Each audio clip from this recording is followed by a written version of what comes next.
Today's interview is with Brian Horton, one of the old divers of spearfishing in New Zealand, and Brian started in Australia, if I'm right, in around 1945, the end of the war. And to get started, Brian saw a movie called Robin Hood, which you all know, and got going with a crossbow underwater, and you had to ask permission for the army to go through to the river. Yeah. To go to the river and try it. And did the crossbow work? No, not at all. Didn't work. No. So it had to be a spear gun. So today you go to any dive store in New Zealand, around the world, and you buy a spear gun. Pioneers like Brian here started with a crossbow and got it going. So guys like Brian are the reason we've got guns, and we can go out. And one of the things I find frustrating is all these guys that want to buy a spear gun that'll shoot around a corner and 100 metres away and will make up for all their inabilities to shoot fish, whereas guys like you had to learn how to build something first of all, and then how to hunt fish and get it right. And was there a lot more fish around in those days? Well, in Australia we were quite petrified of sharks. We didn't go out on the reef at all. Yeah. Not spearfishing. We spearfished the rivers, and some quite nice fish in the rivers. And in the rivers the visibility wouldn't have been that good? Oh no, quite good visibility. The viz was alright, yeah. As long as there was no flood in the river, but no, it was quite good. Yeah. Good visibility. And so when did you come to New Zealand? 1958. And what was the spearfishing scene like here then? Well, what impressed me was the amount of gear that you could buy in the shops. Because I came from Cairns, and there was virtually very little spearfishing, flippers, snorkels, anything like that available in the shops. Very, very hard to get it. But there was more here? Oh, much more in New Zealand. Yeah, right. Yeah, much more. And is that because Cairns was a little bit far away from the main centres? Yeah, a bit far away from the main centres.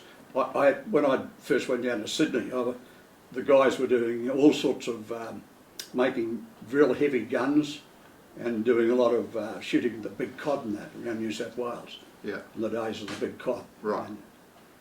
But here in New Zealand, the gear was much more plentiful. Right. Right. And so as far as like suits and things like that, did you have to make your own suits? I hear stories back then you had to make a lot of your own suits.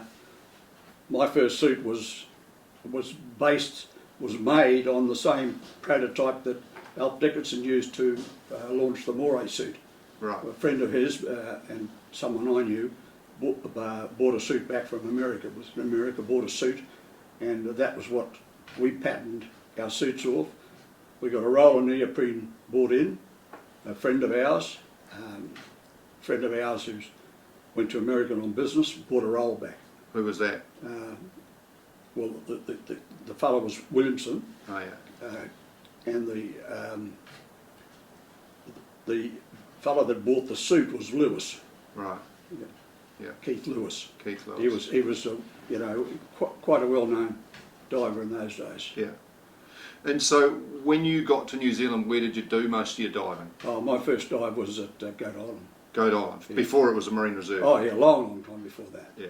And there was lots of fish there then, I suppose? Yeah, quite a lot of fish. Yeah. It was a good place to spear, I heard. Yeah, no, it was a good place, and I was in the Auckland Tramping Club because there wasn't many spearfishing clubs. Yeah. And one night, the guest speaker at the Auckland Tramping Club was a bunch of guys from the Auckland Club, Auckland Underwater Club.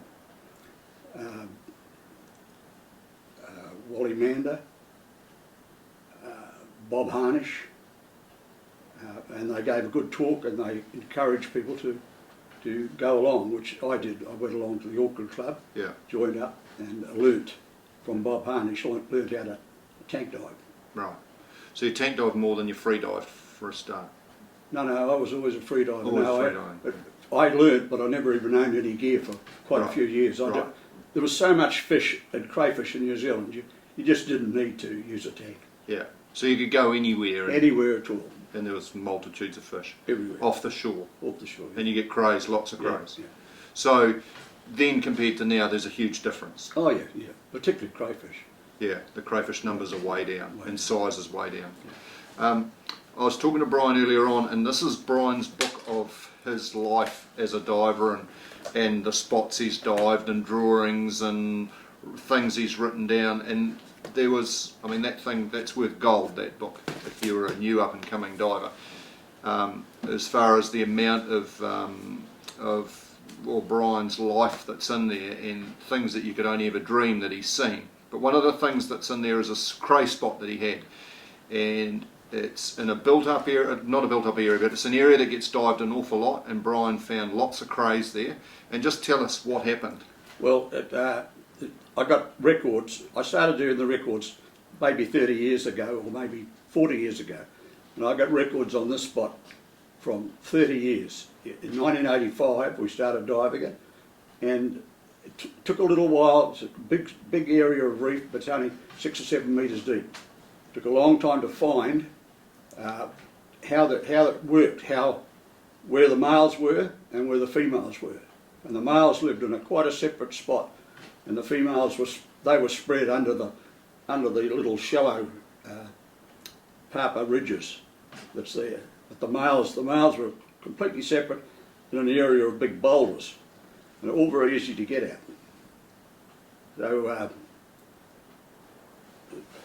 we dived it. We're the only ones diving it, to my knowledge, for 30 years. And then someone else found it, and within just that 1 year it was gone. Everything was gone. And I've been back a couple of times. It's nothing. Never has come back. A lot of fish. Yeah, so the reason there was a lot there, you were explaining to me, is you never ever took those big male crays. I never touched the big ones, no. Yeah, so you took a few crays each day, each time. Just enough for a feed, a few of the smaller crayfish, leaving the bigger male crays there, and the bigger male crays, they were attracting the female? I think they were attracting. I don't think they ever moved from there. I'm pretty sure they didn't. Because I would dive it all through the year. And I'm looking back on the records, sometimes they only went once a year. Sometimes we might have gone twice. Yeah. And so, I mean, you said about a big ball of crayfish. Yeah. So in the winter time I found 2 balls about 1 metre in diameter of female crayfish all locked together, one on top of the other, and just sitting in the open. Right. And from what I can gather, it could be some sort of a mating thing with maybe a big male sitting in the middle of them. But the minute those guys found that spot, cleaned it out, there's never been crayfish there ever again. Never again. And over 30 odd years, can I say how many crays you took from that area over? Yes, well, it was about 250. About 250 crays over the period of 30 years. So it was like a supermarket. It just kept restocking itself, and then somebody came and cleaned it out. She's all over. So for 30 years, Brian farmed that spot and could go and catch a crayfish sort of whenever he wanted from it. Well, we used to go back to it when we'd been fishing. We could go back and put all the scraps in the bait and the fish guts and all that, put it all on the reef. Right. Yeah. So it's a good lesson for any of you young people that are getting into diving that are watching this. If you find a spot, never ever clean it out, ever. Clean it out, other fish won't, other crayfish or other fish for that matter, either as well, won't go back to a spot. And that's a classic case, and Brian's got it documented here. 30 years of documenting a spot. You can speak to all the scientists you want, but nothing's better than that sort of evidence. Yeah. And what about from a spearfishing point of view? I've talked about kingfish a few times. You still think the numbers of kingfish are still not bad? I'm not chasing kingfish for spearing, but when I tank dive, I still see in the good spots. And there's a thing that there's been no research done on the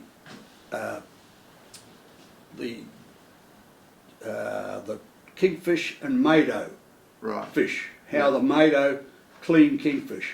Right. And I've never dived a spot that's got these mado fish on it where there's not kingfish. Right. And even today, you go out and you dive where the mado are, the kingfish will be there. Right. So interesting. That's that you think that's a cleaner fish. It's a clean. Well, no, I've watched it done plenty of times. I've watched the big clean. Right. Right. So don't go shooting mado. There'll be kingies around a spot like that. You know, look after those sort of places. Kingies will come back. Well, there's not many of spots. No. There's only one on the mainland I'm aware of. There's one at Lee Reef, and there's 2 or 3 on the little barrier. Yeah. And but no, you don't see a lot, do you? No, you don't see a lot. Do you think the numbers of kingfisher got? It's not the numbers. Sorry, the size of kingfishers decreased. You know, from those big fish that used to be around. So maybe the numbers are similar, but the size is getting smaller and smaller.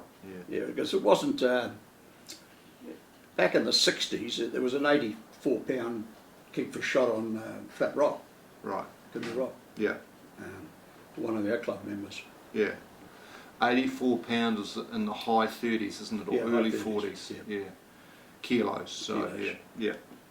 A big fish it was. Yeah, and you'd be lucky to see something over 20 there now, right. ever. Yeah. So they were double the size several years ago on those sort of spots. But you're talking a long time ago. Long time ago, yeah. Well, it's not a long time ago as far as time goes. No, it is in our lifetimes, yeah. but in the fisheries life, it's not a long time ago. And what about commercial fishing? You know, like everybody always points the finger at them, but I don't know. In my eyes, I think they've got a job to do. And when you go diving, you very rarely see a commercial fisherman out there. To me, it's more we've got to look after what we do as recreational spearfishermen and line fishermen and make sure we're doing right before we sort of point the finger that way. They've got their quotas and things which they fish to. We don't really have a quota other than we're only allowed to catch X amount a day, but that doesn't stop people catching a feed in the morning, catching their limit in the morning and doing it again in the afternoon. No, I think I've seen the heavy recreational fishing of snapper when they're coming in to breed, to spawn, when they come in before Christmas and even after, and I've seen people just catching so many of those big snapper. Yeah, and then well, what are you going to do with them? Yeah, that's right. You can only eat so much, can't you? Yeah. And Brian, a highlight of your dive career, is there a certain dive or a fish or something you got or something you saw that's a highlight? Fish-wise, I don't know.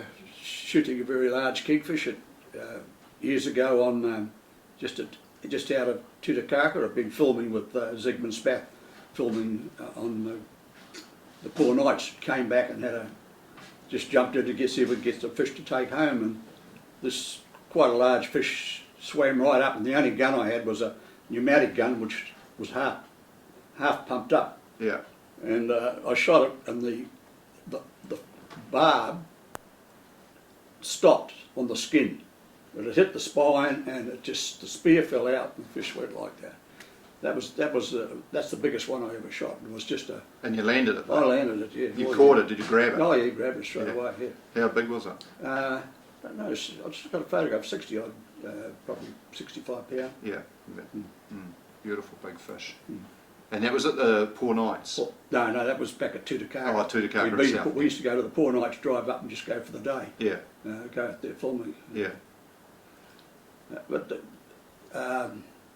spearfishing wise, I don't know. We won our club, and I was in the team, won the 68 champs. Yeah. And so what club was that? That's the Dolphin Underwater Club. Dolphin. You started with the Auckland Underwater Club and then went to the Dolphins. Yeah. I started in.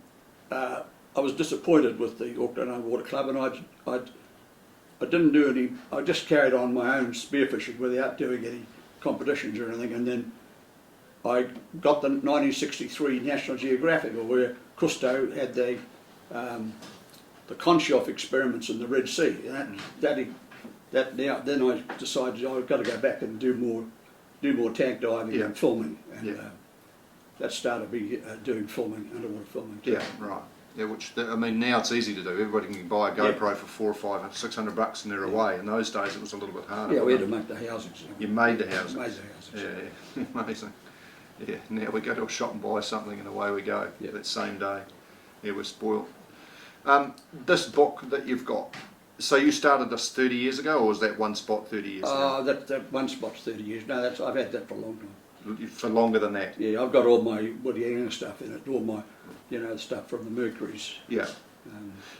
I mean, my memory of Brian is diving at the Mercs. We used to go down as families and stay at Opedo Bay and dive there, and then we moved there as a family, and I wasn't really spearing, and I was about 10 or 11 years old, I think. Brian came round and said, come on, you're coming round to the camp to stay with us, and I think you had a gun, or you made me up a gun? I remember mucking around making a gun. You made a gun for me to get me going. was just fixing it up. Was it an old gun of Dad's, I think? Old one, yeah. And you took me back, and it was a rail gun. It had the and cut in the wood. An old wooden gun. And I went back to and stayed at Opeta with Brian, which we'd done as when I was much younger, and we lived in Auckland. We used to go down there. But you spent years camping at the southern end of Opeta Bay, didn't you? And diving all of the mercs and things. 30 odd years every Christmas, yeah. 30 years every Christmas. So that's in this book as well. So I mean, something like this is, you know, if you're watching this, you should look at starting your own version of this, and it'll give you an idea about farming and the ocean and looking after it when you get your favourite dive spots, and it might give you an idea if year after year you're taking too much from a spot and all of a sudden your own personal diary tells you those fish aren't there. It's something you can reflect on and maybe change and do like Brian's done here, and it's a great thing obviously to look back on. And you've got a photo album here which is full of photos. I'll run the camera over it after this and show you a few of the photos in it, but we don't have photo albums anymore. I know. We have sticks that goes on little digital things, and it gets lost, I suppose. But this is your life history of diving. It's how things have changed. Yep. What do you think the future of diving is? Well, I think it's. I personally think New Zealand's in a good position. Yeah. There's. Because you're in the dive industry as well for a lot of years, weren't you? Yeah. The dive industry is going through a lot of changes. Yeah. I think it's still a lot to do with internet buying as well. There's a lot to do with that. And, if you don't sell a lot on the internet, you're going to go out of business. Mm-hmm. And the day of the wholesaler is really gone. Mm. You know, the day of the wholesaler. Yeah. You'll either have an agent and he'll sell direct to the retailer. Yeah. That's the way it's going to happen. It's happening all the time. Yeah. Seems to be going that way. Yeah. Yeah. And the price of gear's come down a bit, isn't it? Well, it's halved from what I remember. 10 years ago, it's halved. Yeah. If I look at a wetsuit, it's half the price it used to be. Yeah. Yeah. And they're pretty damn good, most of the suits nowadays. And the guns are better than they ever were. Yeah, yeah. I mean, you go back to the old. I never had I've always had wooden guns, homemade, but I've had the odd. For one reason or another, had the odd gun back in the old days, and they didn't last. I mean, the old Moray gun, which was the one was mostly sold here, if you didn't clean it very carefully and really oil it, it just all froze up. Yeah, yeah. And pneumatic guns were the same. A lot of pneumatic guns back in the 60s came out here. Yeah. And but they're the same thing. You go to use it and it's seized up. Yeah. And like with that sort of thing, like, have you ever had any frights with guns? You know, like, have you ever seen anybody get shot by guns? Because I think of your era, there was one or two incidences. Well, like I was a lifesaver, and in my life-saving days, one of the lifesavers that I knocked around with shot himself through the foot on the barrier reef. You know how you're in the coral and you're looking through try to shoot down through little holes in that. I think he was just standing there and he shot it and ended up hitting himself in the foot. And the thing that the most safety aspect that I know of is not loading the gun in the boat. Yeah. I came back one time and a friend of mine had his gun, he put it in, loaded at the back of the boat, stick it out by the motor. I came up with that, went to get in and the damn thing went off. The spear went off as you got in the boat? I got on the boat, off it went. And they go off. There's all sorts of things happen with the guns. Yeah, yeah. The rubbers, I've seen guys load them in the boat and then the rubber slips and the next second the gun goes right out of the boat. Yeah. So it goes back to that, never load it in the boat, only in the water, never fire it out of the water or anything like that. It's only, it's a scary thing, but people don't have that common sense, unfortunately. No, well they were just firing it out of the water. Lots of guys hit themselves like that. Yeah, they hurt themselves doing that. Have you had any scares with big sharks or anything like that over the years? No, not really. I've lost a fish a few times, but no, I've never. Not really, yeah. Many years ago, I'm going back now to the Mercuries, before I even had a made wetsuit, and those wetsuits we had in probably towards the early 60s, so it was prior to that, because I've got a photograph of myself just with a jumper, and we were circled. I just shot a snapper, still had it on my spear, and this heck of a big shark came and circled us at Devil's Point there, and just once around and went away. And What sort of shark? oh, I can only think it was a great white. It was so big. It was just like looking at the side of a bullock coming past. Yeah. And we, the three of us, we all had done a lot of diving at that stage. We got out of the water and we sat there till nearly dark because we had to swim back to the mainland.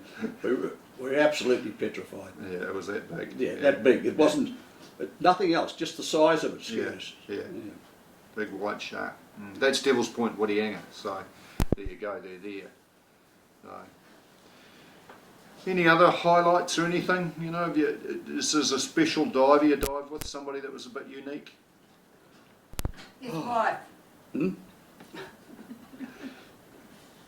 Well, there's been a lot of guys I dive with. As you know, I dived with your father a heck of a lot Yeah. in the early days.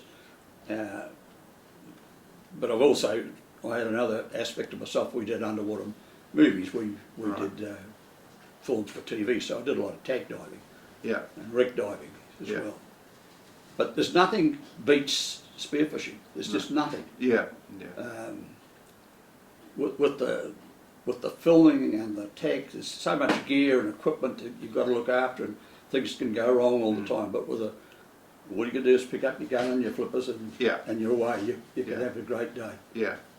And like nothing beats it, but there's that, like I love making movies, you obviously did, and you say you made movies for TV. What sort of movies? Well, we made one called Fakari, which is a Maori name for White Island. We made one on White Island, half-hour documentary with a diver and a geologist in it. So we had a 50-50, the geology and the geologist talking about it, and the other marine biologist talking about the underwater aspects.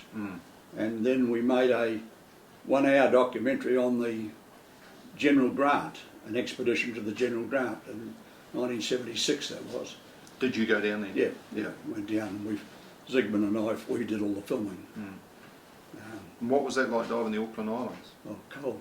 Cold. Yeah. Very clear water, cold. Yeah. Not a lot of fish either. No. And you generally, obviously if you went, you believe it's there somewhere.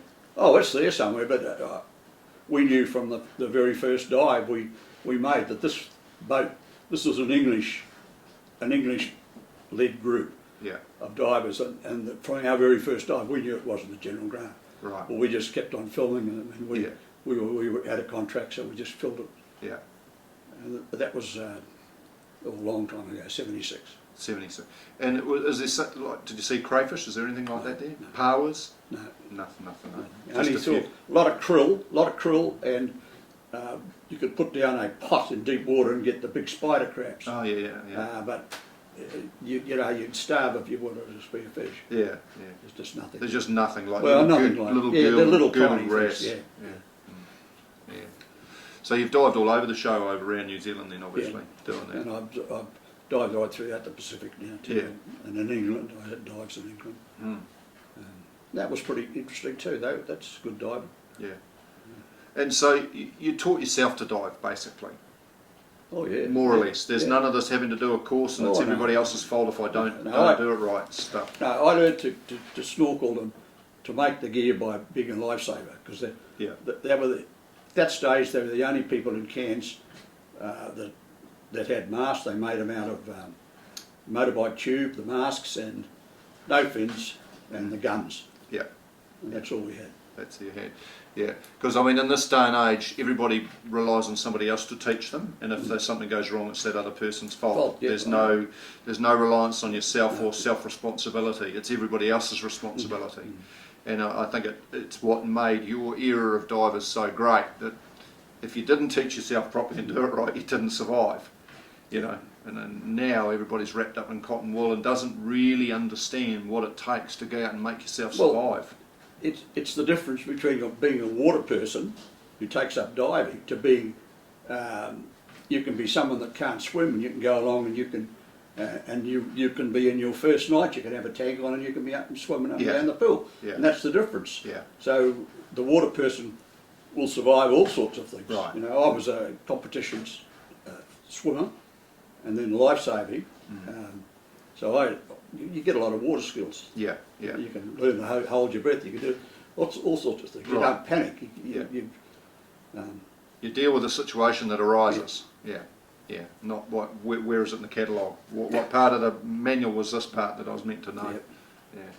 Well, you've had a great colourful dive career, and at the age of 80, is that right? You're still diving. So it's the beauty of the sport of diving and spearfishing and things. You can continue on into your twilight years and enjoy it and put a feed of fish on the table. Exactly.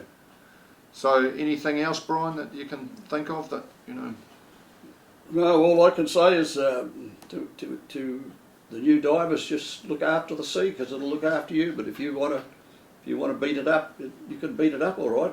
Yeah, there'll be nothing left. The last thing we want is legislation brought in. When I look back on the old books I've got here, where all the different associations, Australia and here, had to fight to allow spearfishing. I mean, Right. for a while there in the 50s and the 60s, it looked like you weren't going to be allowed to spear. We're going to have it taken off you completely. And there's a lot of that back in Australia now, isn't there? They shut areas off to Shooting Spearos. a lot of, and fishing too, line fishing. Yeah, yeah. But mostly spearfishing. Yeah. And it's about us not looking after what we're doing and making sure we're doing it right. Take too much, be blatant about it and do stupid things, and other people regulate you. Yep, they regulate you. Where we should be self-regulating and doing it properly. And I think we saw that article this morning in the paper of the fish and the sharks and that just tossed on Hatfields Beach. Oh, from the netting, yeah. But it wasn't all that long ago where divers had a terrible reputation of coming into a beach somewhere and just gutting all their fish and leaving the scraps. I mean, the divers had the worst reputation of anyone. Of anyone, yeah. And but that's changed a lot now. You don't see anything like that. No. No. Oh, that's a great interview. Thank you, Brian. Okay. And we'll show you some of the pictures in the books. You won't. I'll just tell you about that. That's my old hut we had up in the. You can't see the size. The sooty grunter was the fish you got in the rivers. Oh, yeah. Sooty. Well, that's a great old photo. You, Yeah. There. Yeah. Who are the other guys? Wayne Elia and Grant Marshall. They're still around. Wayne's in the South Island. And is that a rowboat? Yep.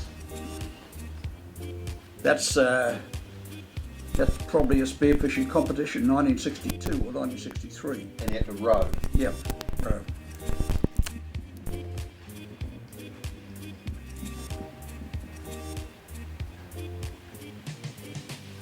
First wetsuit. That's Parkery Beach. Parker, This kingfish. That's a beauty. Is that Harpooker speared or Yeah, caught? no, speed lever. Speared on Lee Reef. On tank? Yeah. Wow.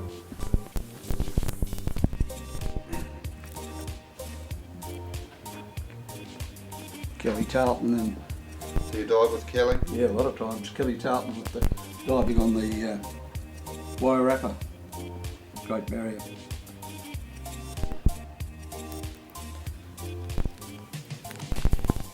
That's the diving with Kelly Tarleton on the Tasmania. We did a lot of film, but it never got used, and it's been lost somewhere in the TVNZ's archives. Never been seen again. 68 spearfishing. That was in the evening paper here. And where was that? That's at Cowell. This is here. So Kara, 1968 Nationals. Yeah, and every one of us got a good snapper like that in our team. And that's one of the reasons why we had high points. Auckland Islands. Oh, yeah, it's all Auckland Islands, I don't know.